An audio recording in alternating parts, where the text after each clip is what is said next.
Hello everyone, and welcome to some Dark Souls 1 lore, but I lie about some of it. When searching through Inner Orlando, you will find this room covered in drake and dragon heads on the wall, a bit of a trophy room for the Dragon Slayer Ornstein that's guarded by these two silver knights. These trophies are meant to serve as his spoils of war from the war against the dragons that Gwyn enacted. However, you'll notice that this head here is a little bit different. It's a bit of a darker shade of green. All these other heads you see in the game as the drakes, even though they are what I believe to be represented as dragons instead of drakes, because it was the Age of Everlasting Dragons, not the Age of Everlasting Drakes. But we know that there are other dragons that use different kinds of attacks, different elements of attacks. There's these sort of fossilized skeletal dragons that use poison or toxic attacks. The Hydras, I don't know if you'd classify as dragons or not, but they seem pretty damn similar to me, use this weird water projectile attack. So these dragons were likely of a poison element variety. Also in Inner Orlando, you will find this hidden room behind an illusory wall that is in a fireplace. Bit of a strange room, seems like somewhat of a dungeon or cellar that you would lock someone away that you don't ever want to see again. And sure enough, there are a few chests down here housing Havel's set of armor and his weapon. And there's of course a mimic as well. And before this point in time, you may have encountered Havel previously in a watchtower. He did not speak to you, he just attacked you immediately, meaning he went hollow. But we actually don't know if this is Havel or not. These Dragon Slayer warriors like Havel all wore this same armor as him and used the same weapon, the Dragon's Tooth. And in Dark Souls 3, you encounter Havel again. And there's no way for sure of knowing which one of these is actually Havel, if any of them at all. And so popular fan theories lead to believe that if any of them are actually Havel, most likely the Havel it was the one here in Inner Orlando that was locked in this cellar area. But where is his body and why are his items in these chests? Well, who knows for sure, but we do know there's a mimic down here. Mimics do tend to like to eat people. It's very possible that this mimic somehow consumed Havel and then somehow placed his items in these chests, or perhaps someone put the items in the chest and threw a naked Havel in there to die to the mimic. Maybe the mimic had some weird mimic children that just had Havel's things in them after he managed to pass it through. Whatever the case, we still don't know which Havel is which, if any of them are our Havel that we do truly know and love. Truly, I believe actual Havel is either dead and his belongings are in this chest, or Havel is still alive somewhere else, or just in some other situation that we don't know of. When trekking through Undead Parish for the very first time, you will come across this church. The church near Andre of Astora and the Firelink shortcut. When you get up to this altar, you will find a dead body holding a Firekeeper soul. This Firekeeper was actually Renel of Astora, originally a cleric, likely a member of the Way of White Covenant, much like Rhea of Thorland, whom you can even find at this very altar on certain occasions. Renal was likely on a religious trek, and for whatever reason had become a Firekeeper in this area of Undead Parish. You may be looking at this body on the altar and thinking, well, that can't be right. That looks like a male body. Looks like the body of a man, not the body of a female Firekeeper. And you'd be right to think that. But I want you to think for a moment, what do Firekeepers all have in common? And that is, well, they're all missing something. Whether or not it requires you to lose something to become a Firekeeper is not for certain, but we do know a few Firekeepers who are missing things, like the Firekeeper under Firelink is missing her tongue. Two of the Firekeepers in Dark Souls 3 are blind, and there are a good few other examples of Firekeepers who are missing something. So it appears that maybe in order to become a Firekeeper, you have to give up part of yourself.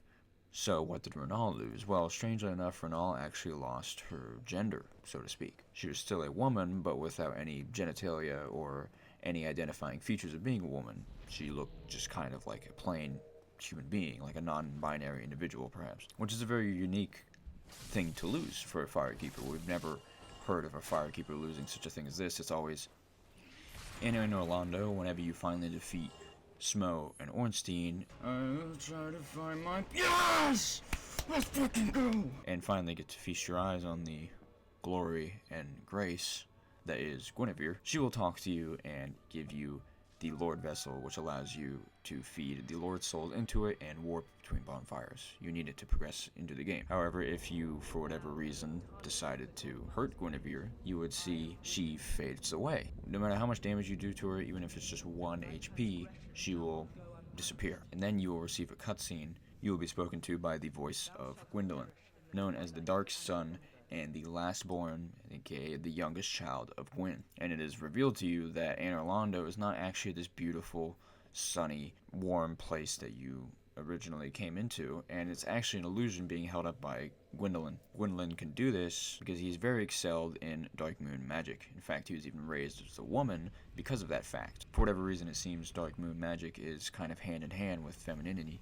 But why was Gwendolyn upholding this lie? He was doing so to try and preserve his father's legacy, and he wanted to trick the chosen undead, us, the player, into doing exactly what Guinevere wanted and feed the Lord Vessel the proper Lord Souls and go and rekindle the flame in order to continue the Age of Man. When you try to leave Anor Londo, you are stopped by 3 attackers, all loyal to Gwendolyn, one of them being the firekeeper for the Anor Londo bonfire, who herself is actually from the painted world of Ariamis, a secret painting world that is hidden here in Anor Londo, a world that is the manifestation of all the fears of the gods, and home of crossbreed Priscilla, a half-dragon, half-human deity. Anyway, upon killing Gwendolyn, you will find a tomb. It is a tomb made in honor of Gwyn, the Lord of Sunlight, but it does not actually house his being, at least not his physical body. It is entirely possible that perhaps somehow his soul is in there, but as we know, Gwyn consumed the last of his soul to rekindle the flame, and that is why when you find him for the final boss fight, he is not nearly as powerful as you would presume him to be, because he is in fact hollow. He has lost his mind, lost his purpose, and is just a husk of his former self in a very literal sense. Now, there are 3 chests in this room. One of them has a sunlight miracle, one of them has the brass armor set that the firekeeper wears, and then one of them is empty, which is strange.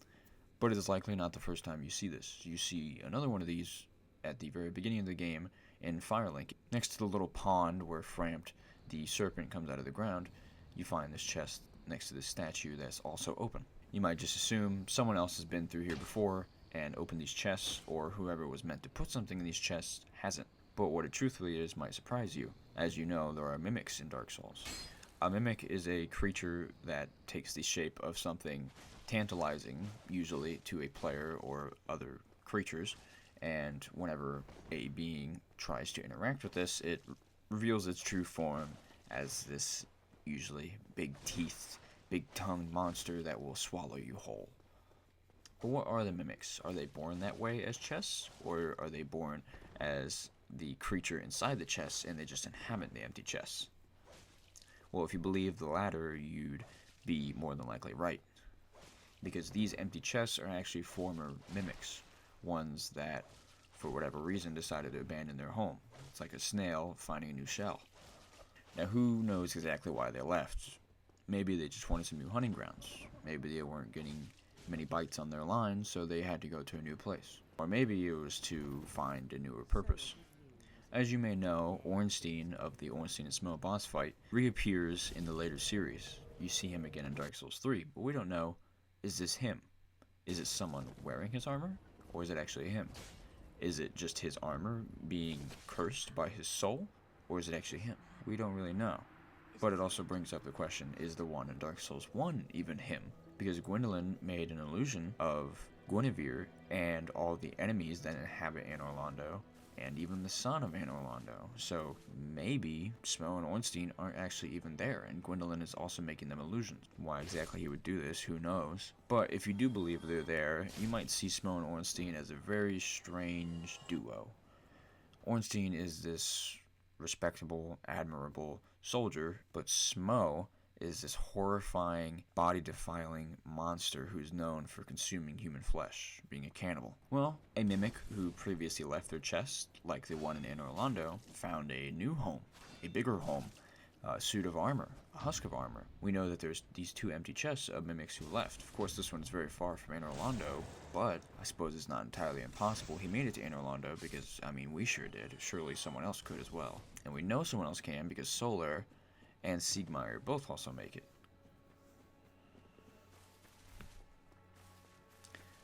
So, perhaps Ornstein and Smo, these two mimics who found these empty husks of armor and decided they would find a new way to hunt. They will not just sit and wait for the food to come to them, they will work for it.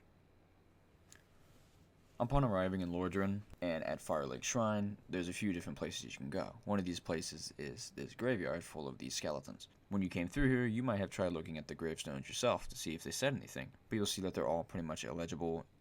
It's either another language or it's just very low graphic, low res form of English. But whatever the sense, you can't read it. At least we can't. But if you look around close enough, and specifically at this gravestone with these binoculars that are conveniently placed nearby, you'll see this gravestone has a very strange name on it. When zooming in on it, you will see the Japanese name Yukimura Kawashima. When analyzing this name further, Yuki means snow, and Mura means village. So this name could be interpreted as Snow Village. But Kawashima, Kawa means river, and Shima means island, so the name could be River Island. It's a strange, uncommon kind of name, but it certainly is one. Who the hell is Yukimura Kawashima? Yukimura Kawashima on Google, the closest answer you get is Yuki Kawashima, which is an anime character in Haikyuu. What exactly means I don't know, and I may never know. Upon first arriving in Lordran at the Firelake Shrine, you find this little well with a body in it that has some humanity. But if you manage to do a sprinting run jump from just the right angle and go down into this well, you will actually not die. You will find what is this strange little room. If you get to this point and you have no homeward bones, no homeward miracles, you are stuck. So this is technically a soft lock, right? No, it's not a soft lock. You can always use the dark sign to return to your previously used bonfire. But this room is very strange. Why the hell would they put this here for you to get stuck in? Well, if you think about where you are lined up currently, you're very close to where the Firekeeper under Firelink is. I think this room was originally meant to connect you to her, but if you listen very closely while you're down here, you hear something very strange. Something very scary. Okay, I triple dog dare you to rescue me. I need some help. Hold on, you're not thinking of leaving me in here, are you? Man, I love malls. I do. Once I was in this mall up in Atlanta, and these guys were dancing for like money and stuff, and my friend Dave and I was all like, help! And that's all I got for you guys. I hope you liked this. You thought it was cool and funny. I just had a funny idea for it and thought to do it, and yeah, I did it. So yeah, let me know if you figured out which ones were the lies. Try not to make them too obvious, you know. If you do, go ahead and leave a comment for it. And if you like this video at all, please do like and subscribe. It helps me out so much more than you know, and I really appreciate it.